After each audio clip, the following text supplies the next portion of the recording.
Баршаңызға сәлем, сіздер мен Луиза. Менің каналыма қош келдіңіздер. Бүгін сіздерге дәрумендерге толы асқабақтан жасалынатын кашаның рецептісімен бөлісемін.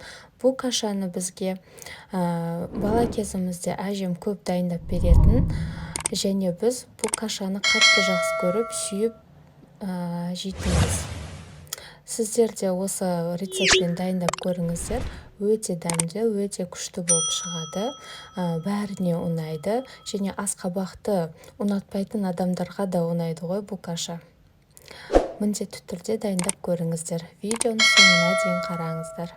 Бізге қажет 200 грамм күріш, 400 грамм асқабақ. Асқабақты алдын ала аршып тазалап аламыз, және кубик етіп 4 бұрыш қылып турап аламыз. Күрішімізді салқын суменен жақсылап жуып аламыз. Ең алдымен қазанымызға 800 мл суымызды құйып, күрішімізді салып, одан туралған асқабақтарымызды саламыз да отқа қайнатуға қоямыз. Қазанымыз қайнап шыққаннан соң бетіндегі көбіктерін алып, тағы да 5-10 минутқа қайнатамыз. Қазанымызды осылай астын қозғап тұрамыз, түбі жабысып қалмау үшін.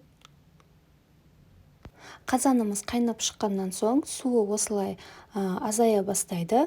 Сонда 2 литр сүтімізді құямыз. Тағы да 10-15 минутқа қайнатуға қоямыз. Енді бір ас қасық тұзды қосып, астын қозғап тұрамыз. Міне осылай қайнап шығады. Мен бір ас қасық қант қостым, каша тәтті болу үшін. Сосын 50 граммдай сары майды қосып, сары май ерігенше араластырдым. Бұл өз қалауларыңыз бойынша сары май менен қант қоспасаңыздар да болады.